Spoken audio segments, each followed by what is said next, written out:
Assalamualaikum warahmatullahi wabarakatuh. Uh, Jutaan terima kasih saya ucapkan kepada pihak puan dan selamat datang ke kelas pengajian celik Al-Quran. Baiklah, sebelum kita mulakan kelas pengajian kita pada malam ini, insya-Allah kita buka dulu majlis dengan Ummul Kitab Al-Fatihah.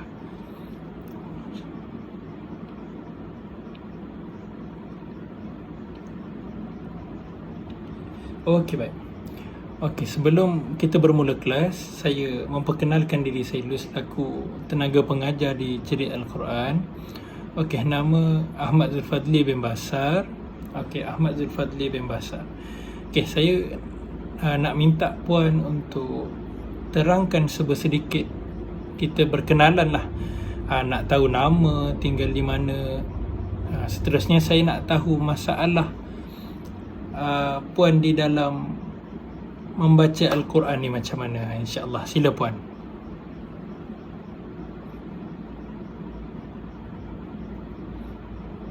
Okey, baik.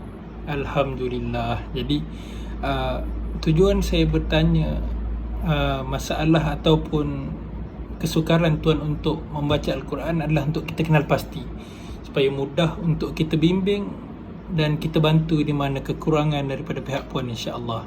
Kita sama-sama belajar. Apa pun tanya kepada puan kerana berjaya untuk sama-sama menambah ilmu, dan insya-Allah di atas kesungguhan dan komitmen yang puan ada, insya-Allah kita akan sama-sama bantulah sehingga puan boleh membaca Al-Quran dengan lancar, insya-Allah.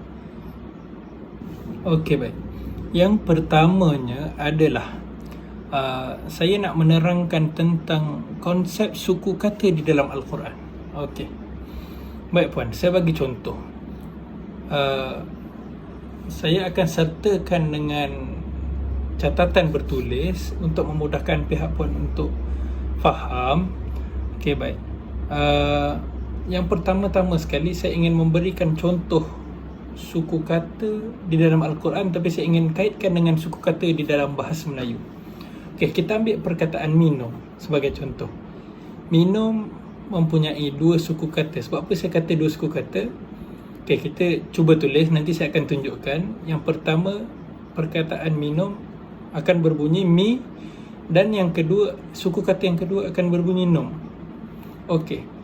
Jadi di dalam bahasa Melayu, untuk membunyikan sesuatu perkataan perlu adanya huruf vokal, iaitu 5 huruf yang kita belajar daripada kita sekolah rendah, daripada tadika. Yang pertama huruf A, yang kedua huruf E, yang ketiga huruf I, keempat O dan kelima U. Huruf vokal A, E, I, O, U. Okey.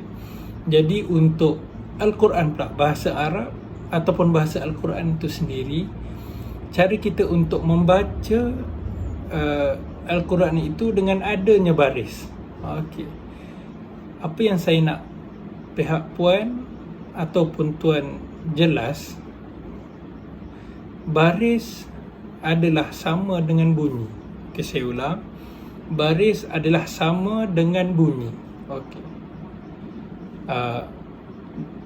Contohnya perkataan yang hari-hari kita baca. Saya ambil perkataan yang mudah. Contohnya Bismillahirrahmanirrahim. Okey, Bismillahirrahmanirrahim. Okey, kalau puan nak tulis, okey, boleh tulis. Okey, Bismillahirrahmanirrahim. Bismillahirrahmanirrahim. Okey. Berapa suku kata yang terdapat di dalam perkataan Bismillahirrahmanirrahim? Okey. Berapa agak-agak puan? Okey, setuju tak kalau saya katakan ada 10 suku kata di dalam perkataan Bismillahirrahmanirrahim? Okey. Saya nak puan tunjukkan tangan. Okey, kita kira sama-sama.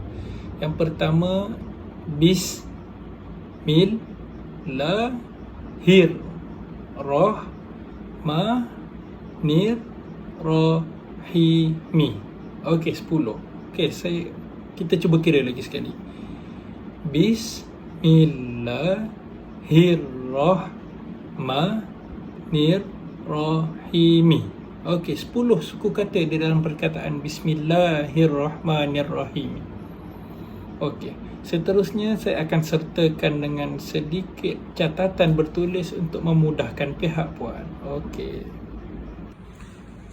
Okey puan, pelajaran kita yang pertama adalah konsep suku kata. Okey, untuk mudahkan puan faham, saya akan terangkan melalui tulisan.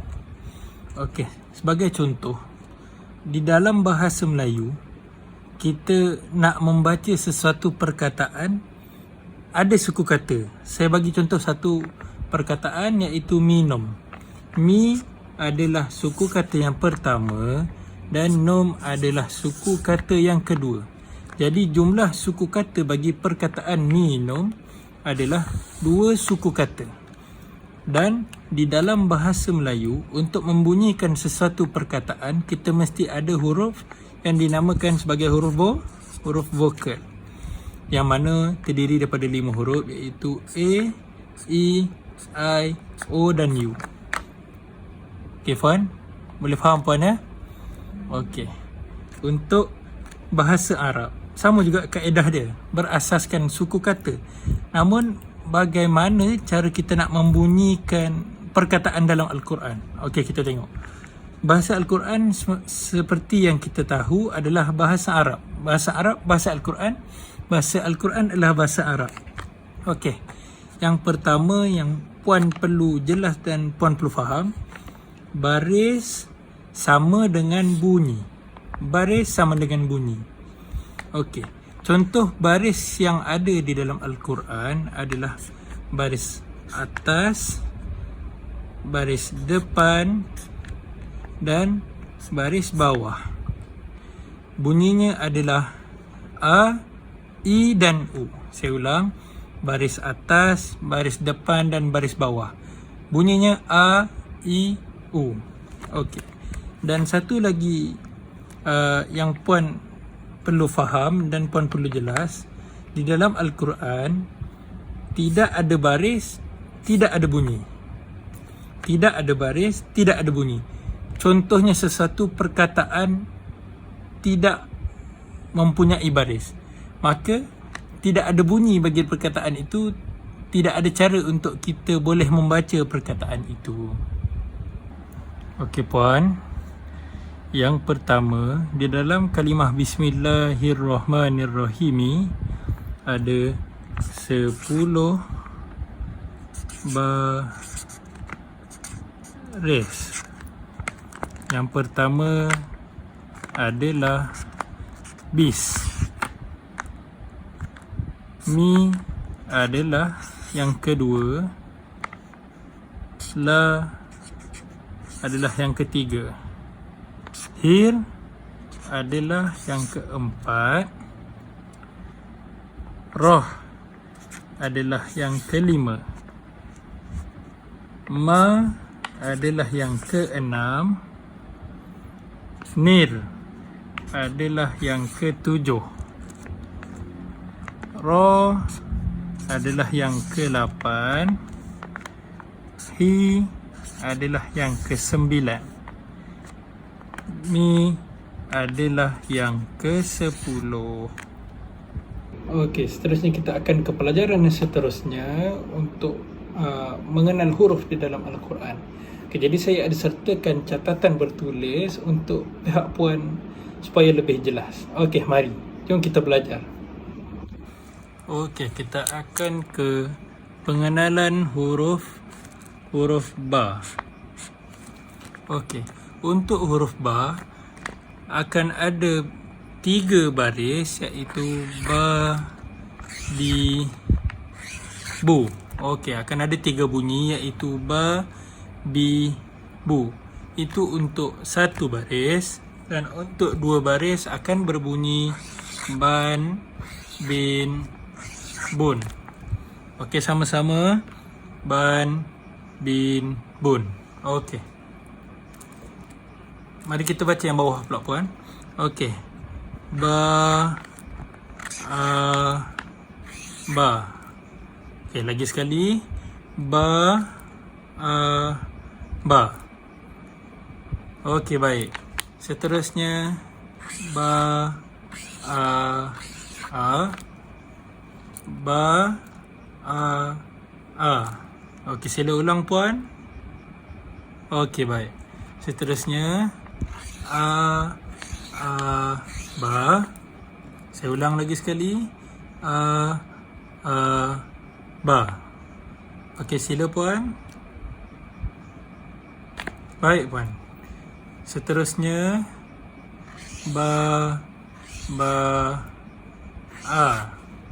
Okey, seterusnya ba, a. Okey, kita pergi ke huruf yang seterusnya adalah huruf ta. Okey, untuk huruf ta akan ada 3 baris, iaitu ta, ti, tu. Okey, saya ulang, sama juga macam huruf ba tadi.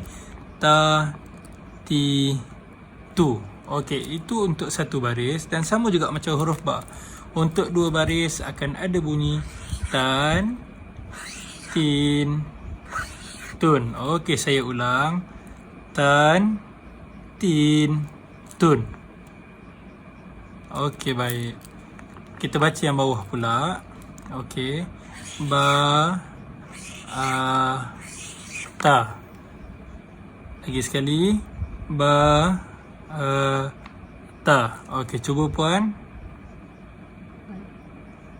Okey, baik. Untuk seterusnya ta, ba. Okey, saya ulang. Ta, ba. Okey, sila puan. Okey, baik, pandai. Seterusnya, perkataan seterusnya ba, ta, ba. Okey, saya ulang. Ba, ta, ba. Okey, sila puan. Okey, pandai. Okey, seterusnya ta, a. Saya ulang lagi sekali. Ta, a. Okey, sila puan. Okey, cemerlang puan. Okey, baik. Alhamdulillah, kelas kita pada malam ini berjalan dengan sangat lancar dengan komitmen yang diberikan oleh pihak puan. Sangat-sangat baik. Okey, jadi sebelum kita akhiri kelas, saya nak beri peluang kepada puan untuk bertanya soalan sekiranya ada mana-mana yang tidak faham ataupun sebagainya. Silakan puan.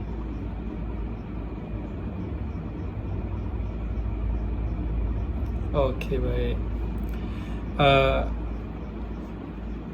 Saya nak minta kepada pihak puan agar selepas habis kelas ni jangan kita belajar hanya dalam kelas. Lepas habis kelas kita cuba banyakkan membaca Al-Quran, jangan pernah tinggalkan baca Al-Quran, sentiasa ulang kaji. InsyaAllah lama-lama sedikit demi sedikit InsyaAllah lama-lama kita akan mahir dengan membaca Al-Quran ni, InsyaAllah. Okay, terima kasih puan. Kita tutup dengan tasbih kafarah dan suratul Asr.